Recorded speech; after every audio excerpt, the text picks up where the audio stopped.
It's interesting you mentioned one thing that we talked about, which was competence instills trust in the team. Because we talked about how much character allowed the team to trust them. I trust their character. I trust this person is Sure. going to do the right thing. But now we've got another characteristic of good leaders and great leaders that really relies on the trust of the team, and that's competence. And I 100% agree with you. How many times do you hear, whether you're the head of the team or a team member, of like someone say, I trust this person. They know what they're doing. You know, much like we talked about, I know they're going to do the right thing when we're talking about character but now we're talking about, well, I know they're going to do the right thing. I know they're going to make the right decision about specifics, like you were saying about competence. How much do you think the being competent really relays into trust versus character? Are they sort of two hands of the same thing? I don't know, in my mind, it's kind of a different form of trust, maybe. With character, you trust that someone is going to do the right thing. There's that kind of trust. And so you can allow yourself to be vulnerable in a sense. Whereas with competence, you trust that they're going to get the job done. And you can invest in that. And you're not going to lose some part of your work product or your effort because it was all for naught.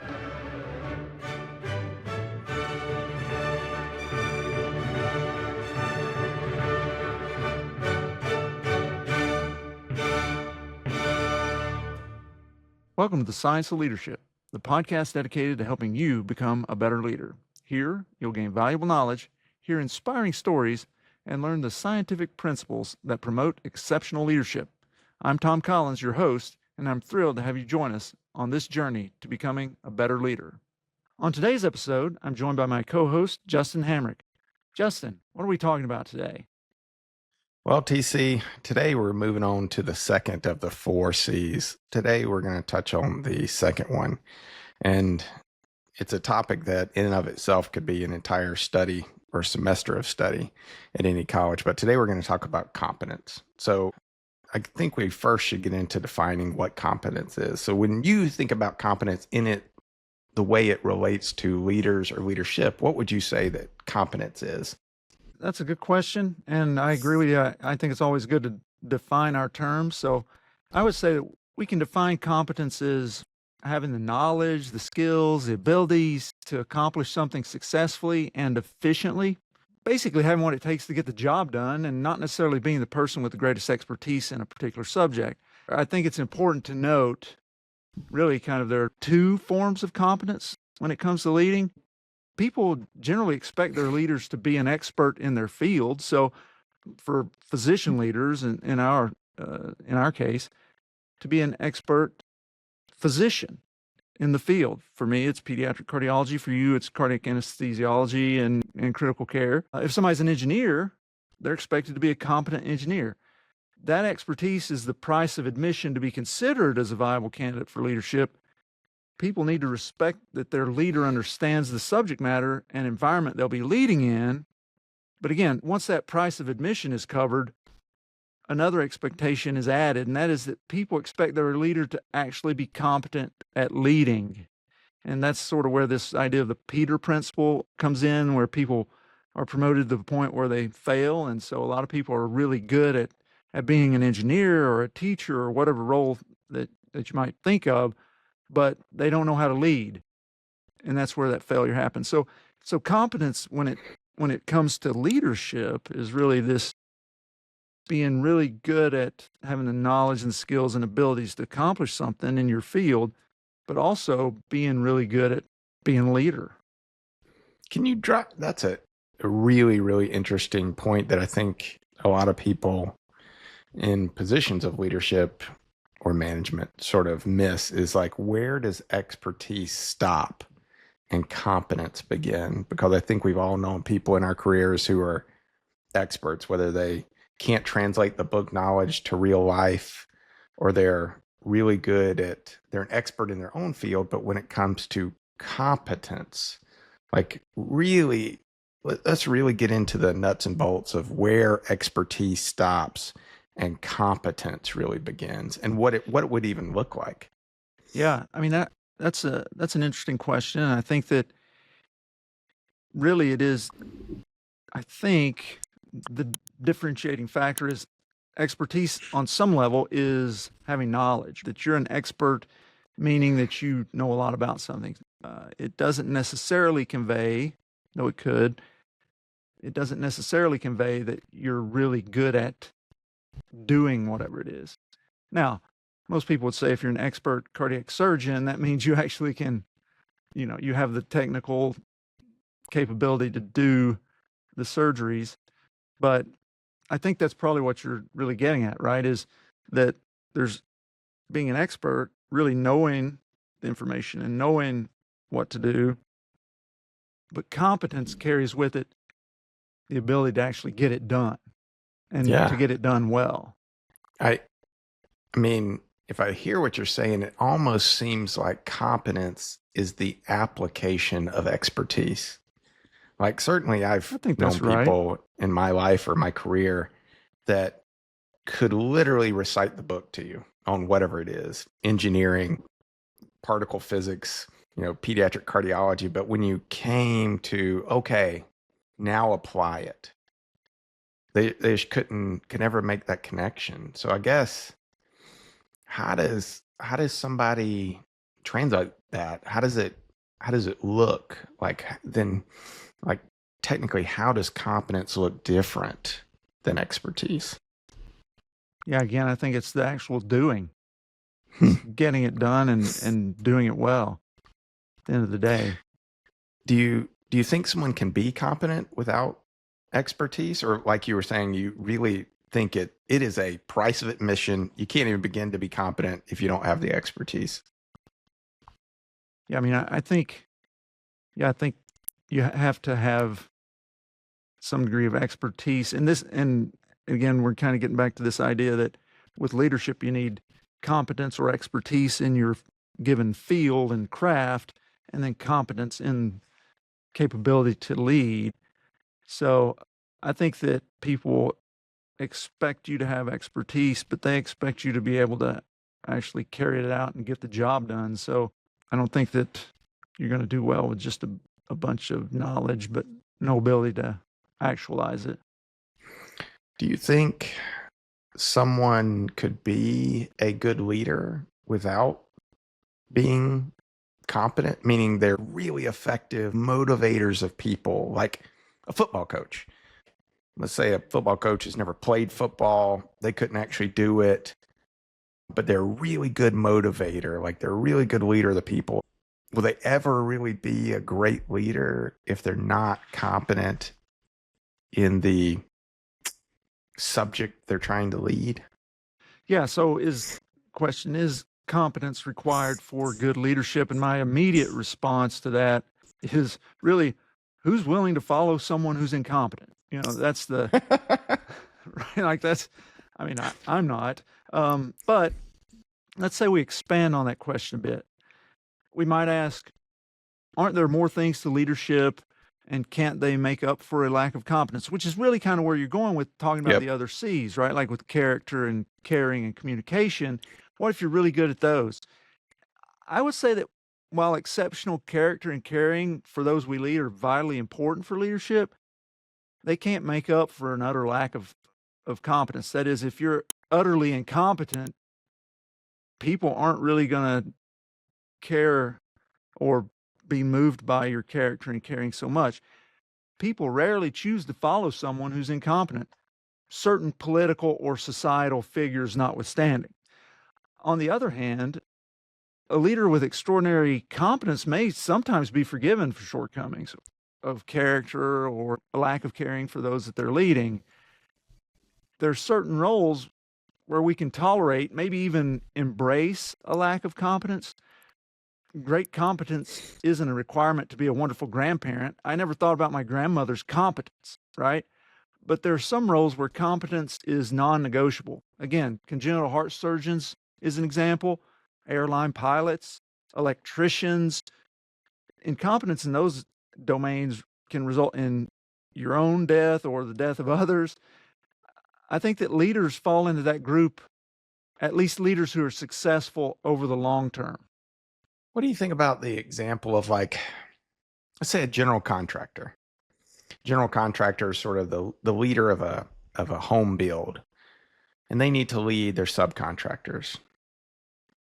They may not be true experts in electrical work or plumbing or so much so that they are, but they are called to lead those people.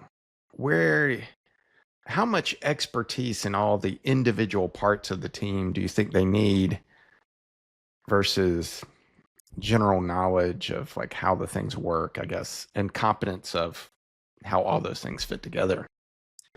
I mean, I guess we'd have to see what their results are, right? Like that's the hard thing. I mean, we can envision that. I think that you have to be able to speak the language proficiently. You have to be really good at the language. You have to know enough about the conduits and the gauge of wiring and how many amps need to be on this switch or how to set up this plumbing system or the HVAC system or whatever it may be, to be able to communicate in a way that the people that you're trying to work with know what you're trying to do and get the job done. So I think you have to be able to speak the language on some level, but I think ultimately you have to have, because it's not possible. Let's say if you're the CEO of General Motors, you're probably not going to know how to put together every single part of a truck and a car and a van and a whatever. And you're not going to know how to operate the assembly line, and you're not going to know how to do all the spreadsheets that are required. And you're not going to know how to drive the forklifts or all these different components, but you're expected to have some expertise and competence in your given field, whatever it may be, some slice of it. That's the ante. That's the cost of admission. You're not expected to be an expert in everything. So I would say that with regards to the general contractor question, I think people expect you to be really good at, maybe you were a carpenter at some point and then you decide to become a general contractor. Maybe you were an electrician at some point and you decide to become a general contractor. So you can flex a little bit on your carpentry or your electrical skills or whatever it is. People expect that. That's what I think. How much of competence do you think is accrued after a leadership position? I think of two examples. One would be the move from the CEO from Chipotle to Starbucks, to pretty different industries and different probably needs and customer bases, but I mean, they're really expecting success from that. The other is in our own industry, routinely a subspecialist will be promoted to a CMO where they were an expert pediatric cardiologist, but now have to oversee the entire children's hospital or even an entire adult and pediatrics hospital, where they may not understand exactly, like you were saying, the needs of the neonatologist or the pediatric surgeon. How much of good leadership is continuing to learn on the job with something like incompetence, where you may not have training in that, but knowing your people? I think it's imperative. I think any leader who isn't attempting to grow, if you're not growing, you're dying from a leadership standpoint. So I think all great leaders are lifelong, continuous learners. And I think that if you wait until you're completely, quote unquote, ready for a given position, you've waited too late. Every position should come with the expectation that you're going to grow once you get into it. And so I think that's fundamental to great leadership. I think the people that really, I mean, they're not isolated, but people who really come into a leadership role, thinking they know all the answers and they've got it figured out and so forth, probably the ones who are going to do fairly poorly. Hmm. And so this idea that you need to have a growth mindset, you need to keep learning and growing, that even though you may be competent in your field, you may be really quite good at being a leader, you can always be better. You should always strive to be better. Because if you're not growing, you're dying. How does competence itself impact or develop leadership? Like when you really sort of boil it down to, obviously you need to be good at your specific job, but how does competence really fit in with the 4 C's? So what I was hearing initially in your question was almost this positive inertia toward becoming a leader. That if someone has competence in their domain, then there's this positive inertia toward leadership roles. I don't know if that's what you were necessarily going toward, but that's what I was hearing early in as you were raising the question.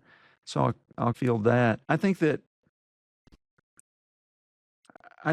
that happens. That's sort of a natural byproduct of competence. People want to follow people they trust, know that they can look at somebody and say, that person knows what they're doing and they do it really well. Hmm. If they say to do this or that or the other, I can trust that, right? A competence produces trust in other people.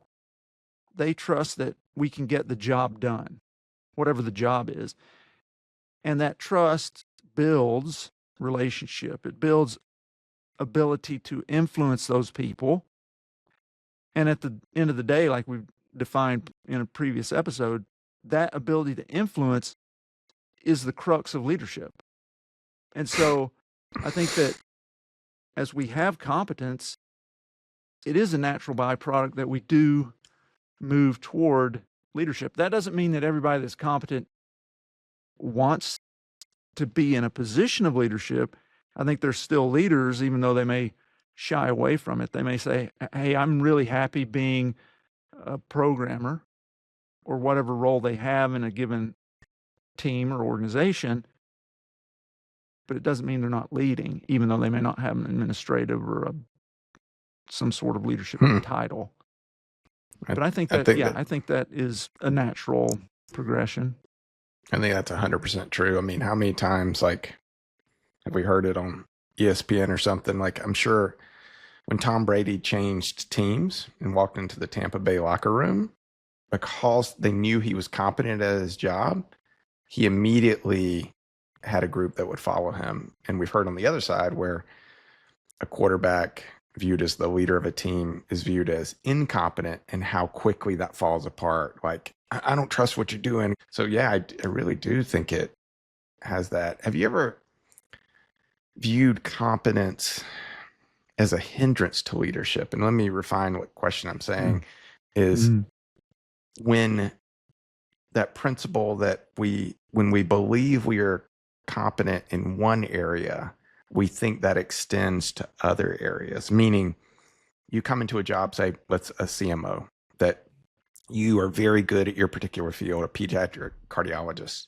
and you think because you're good in that you will be good at finances, and you sort of overestimate. You ever feel like competence can actually be a hindrance to people? 100%. Yes, no doubt.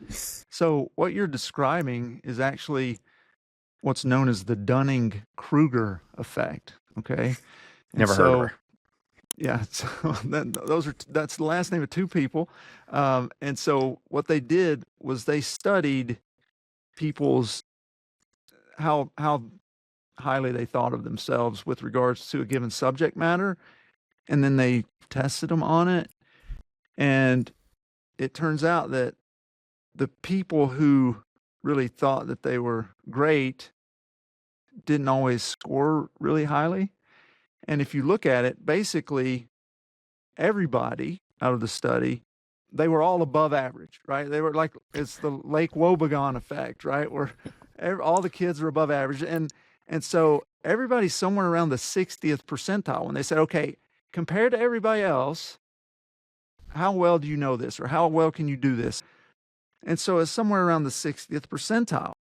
But then if you look at the scores where they test people on this, there's the 25th percentile and the 50th percentile and the 75th and so on.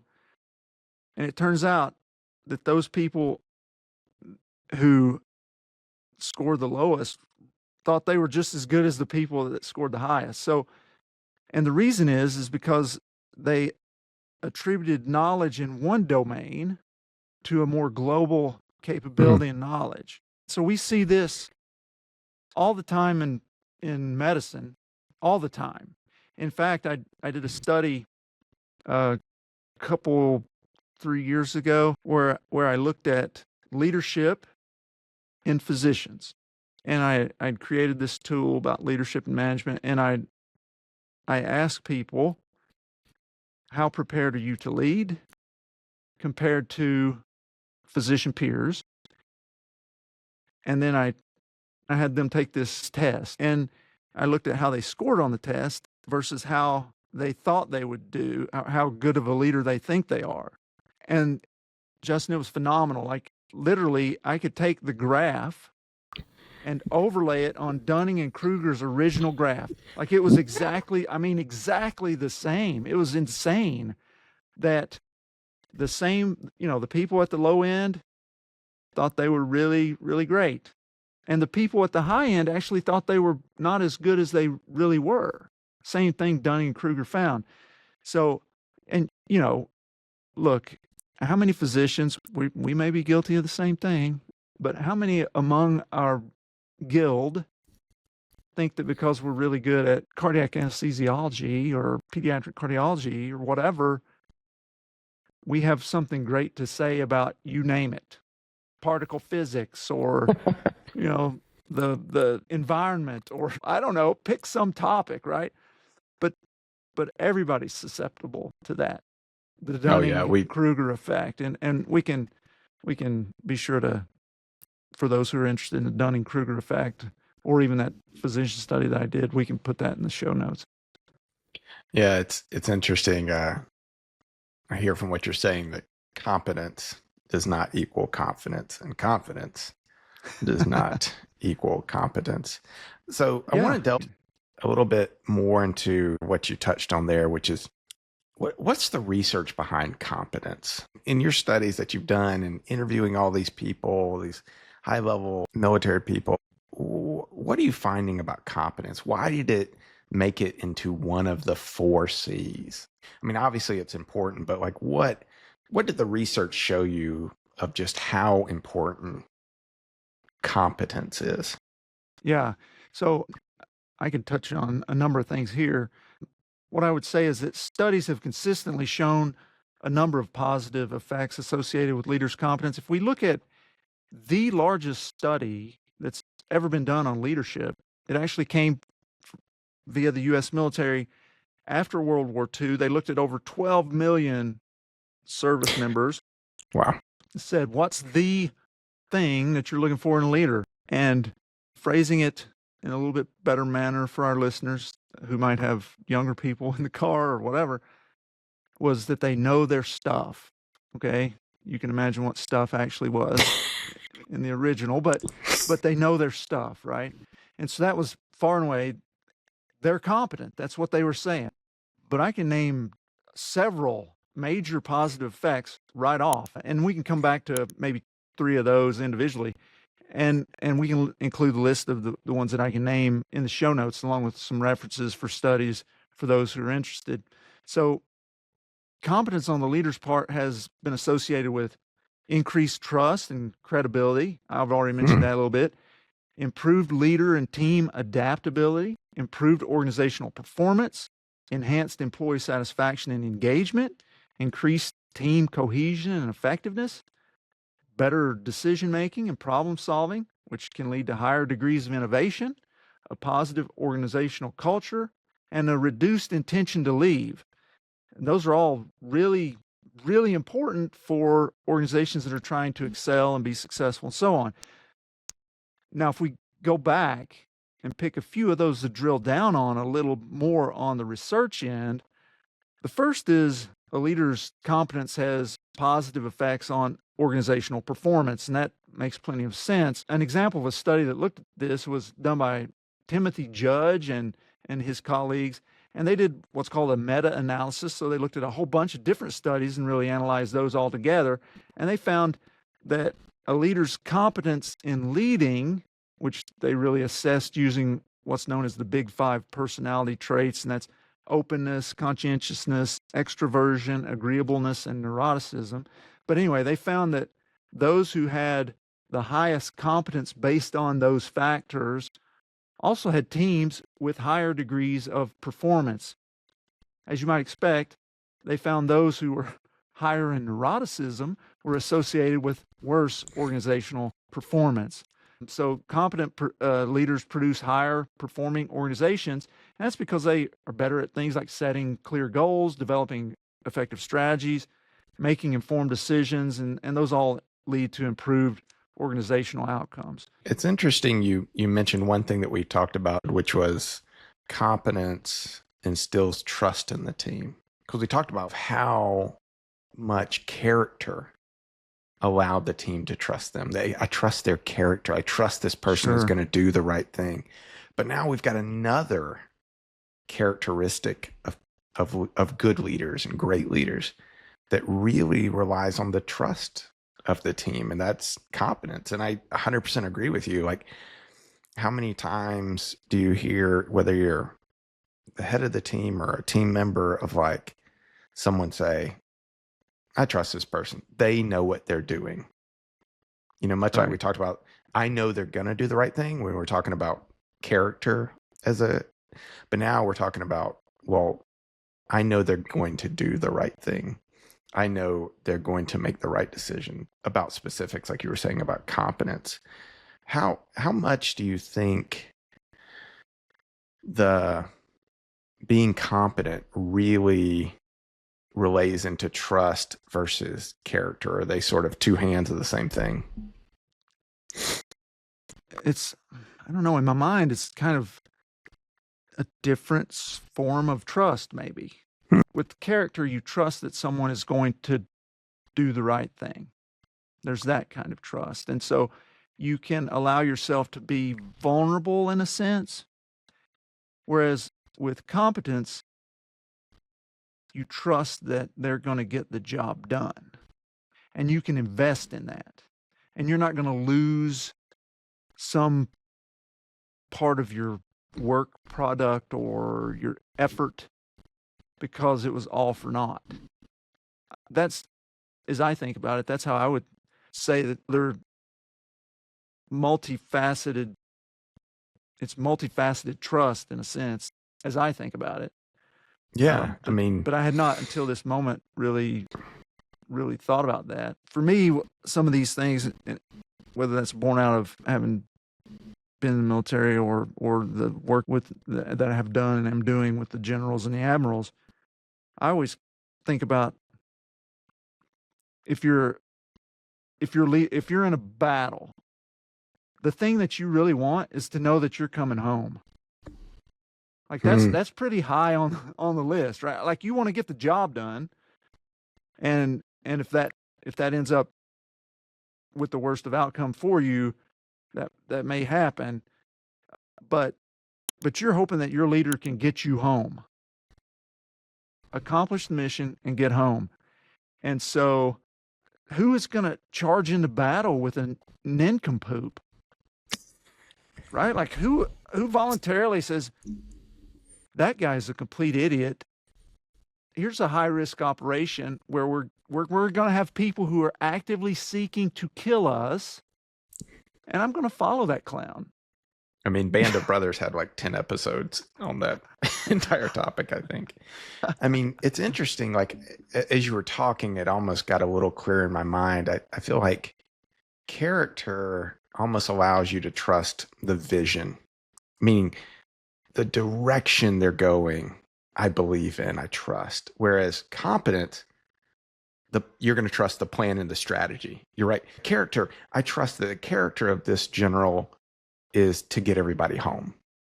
But the competence, I trust he actually knows how to do that, to install a plan or a strategy that's actually going to do it. And I agree now that you sort of elucidated that it's really different trust. Yeah. It's maybe And different parts we can of it. shift it out of the military sort of mindset and think about it in more of the business domain where if we think about, I don't know, let's say Enron, right? Like Well, I got to bring up you, old stuff. that's a good example, but you would have liked to have trusted that the people at the top knew how to do the job well. That's one part of the trust, but you also like to trust that they're going to do it the right way. And it gets back to doing the right thing the right way for the right reasons that we talked about before. But it's that, right? Like there's trust is at least has two parts in that regard. Trust that they're going to do the right thing and trust that they actually know how to do the thing that needs to be done.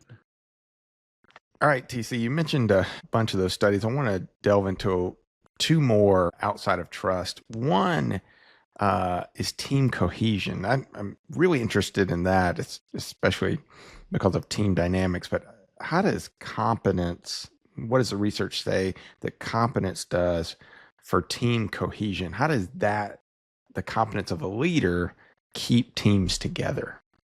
Yeah. So studies have absolutely shown that. There was a study by Steven Zaccaro and his collaborators where they looked at what they call functional leadership, and they were looking at various leadership dimensions associated with team dynamics. They found that teams were more cohesive and effective if they were led by leaders who scored higher in those leadership dimensions, indicating they were more competent. And so leaders who are competent at leading are able to facilitate better communication, resolve conflicts, and ensure team members work together more effectively. And so that really that brings together this idea of cohesion because everyone's communicating and interacting in a better manner. And then as a result, everybody's working together and they're more effective. It's almost like the opposite of when everybody hates the leader. They're sort of united because they're like, well, we all hate them together. But when you all trust someone, it's almost like it brings the team together because you all know you've got a competent leader, like you were saying in the military. We all know this person's going to get us home or has the best chance to get us home. One other thing you mentioned in the research of competence and leadership is how it decreases people leaving the team, which is huge right now, especially after COVID and so many people changing jobs. How does a competent leader keep people from leaving the team? Yeah, this idea of it decreases what we would call intent to leave. And so, yeah, I agree. This is extraordinarily timely and vitally important because we're facing across our nation sweeping discontent in organizations. And I would say that nowhere is that greater than among physicians. In March, my colleagues and I published a paper on some key drivers for intent to leave among pediatric physicians. We can include that in the show notes. But this really is an important one. So when we look at leadership competence and its effect on intent to leave, Bruce Avolio, who's published quite a bit in this sort of space, and his colleagues looked at what they called authentic leadership as a measure of leadership competence. And they found that when they perceived their leaders as competent and supportive, employees were more likely to stay with their organization. Given the large amount of turnover in recent years, what's been called again this idea of the great resignation, data like those from Avolio would seem to be really strong reasons for leadership training, development, and further learning to try to improve people's leadership capabilities, because as a result, it can decrease the tendency to leave organizations. And that's huge, especially when, there's only so much vacation you can give people, only so much you can raise their salary. Especially for organization, what are the things that we can do, the sort of low-hanging fruit to keep good people It seems like having competent leaders is one of the huge ones. So I guess like we've talked a little bit about why competence is so important, both from the research and just from observation of two guys. But I guess you know, the boots on the ground, how does a leader become competent? Like, or how do they, like you said, how do they get better every day? So how do we get better tomorrow than we are today? So how do we do this? Yeah, I think there are all sorts of ways that one can become more competent as a leader. I think the the first thing is actually wanting to be, a desire to be better, admitting that there is room for growth to be a better leader, and then investing in that in a number of different ways. So if we look at the things that actually improve one's performance as a leader, there are several things that have been shown to work. The first is personal dedication to improving your leadership capabilities through formal and informal pathways. So reading, listening to podcasts, watching Such as this one. videos, yeah, just like the science of leadership, where people are pouring into you, helping you to understand important leadership concepts where you can draw on those when a moment comes.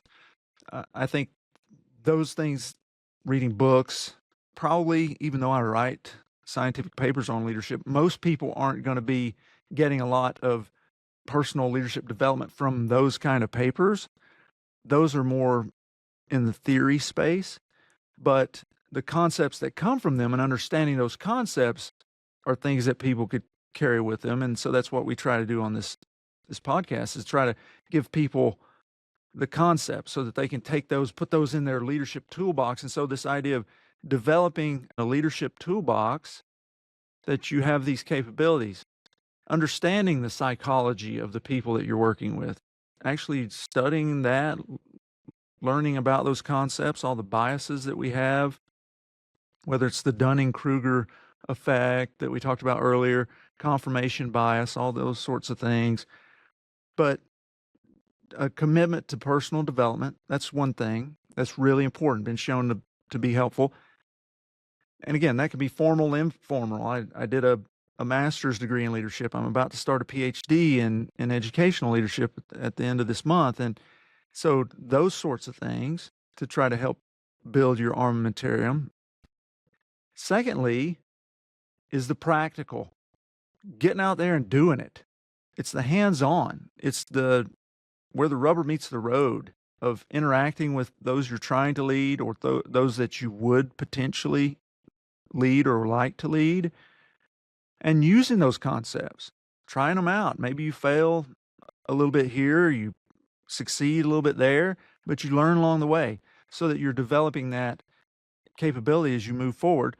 A third thing that's really highly valuable, and this has been shown not only in studies but of different kinds, but also when I studied the 4 stars, and also a study that I did in physician leaders, mentors, people who have gone before you, who have the experience, who can tell you, hey, look, you may want to think about these things.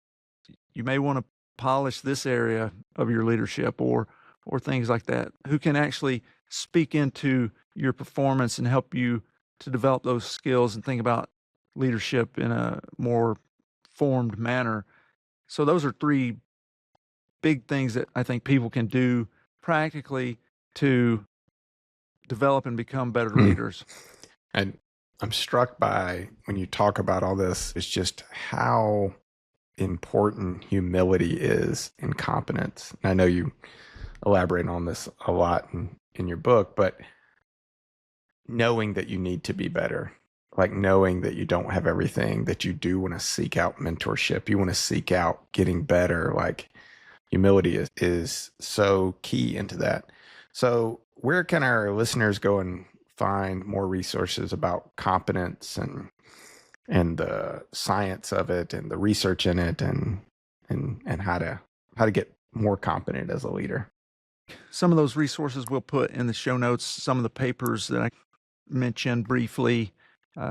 We'll put those down there so that folks can look into those if they like. Otherwise, there are so many books on the market, and most of the books that are on the market really focus on a singular aspect of leadership, or maybe just a handful of things. So I think that gives one the opportunity to kind of look at, okay, where am I? What do I need to improve on? What are the concepts I need to work on more? And then go out there and maybe select some things. So I think there are a host of books that are out there.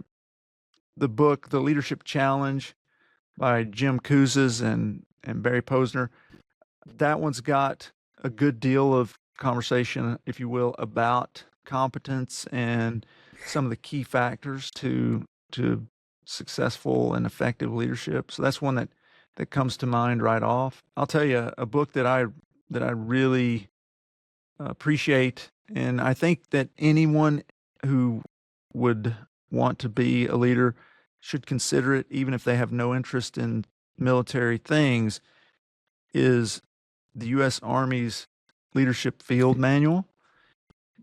That really covers in a very systematic way how to think about leadership. What are all the components of leadership?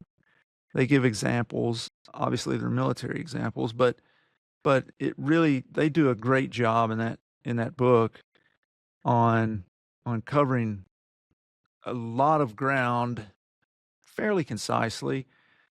And so I think that I would recommend that book to folks. That's in my top 10 of all the leadership books that I've read. That's one I really would encourage people to think about. Again, whether or not they have any interest or so forth with regard to military. The United States military has been developing leaders for 270 years, so they really have it down as well as any entity on earth when it comes to developing leaders. I think there's a lot that we can learn there. I think those are some examples of resources people could tap into. Well, I feel like we've only really scratched the surface on competence. And I know we're going to have future episodes where we really get into more of the nuts and bolts of what are the various aspects of competence. How do those various aspects look in leadership, and how can people improve? Yeah. But this has been a really great start on the topic. I look forward to future episodes getting really into the nuts and bolts of what competence looks like and the 4 C's. Yeah. Thank you for joining us on this episode of The Science of Leadership. We hope today's discussion has inspired you and given you valuable insights to help you become a better leader. Remember, leadership is about helping those we lead do great things. It's a journey of continual growth and learning. When we embrace that journey with curiosity, courage, and humility, we can confront challenges, overcome barriers, and foster environments where everyone can succeed. If you enjoyed today's episode, be sure to follow or subscribe, leave a comment, and share it with others who are passionate about leadership. Until next week, keep leading with character, competence, caring, and communication. This is Tom Collins. Let's keep growing.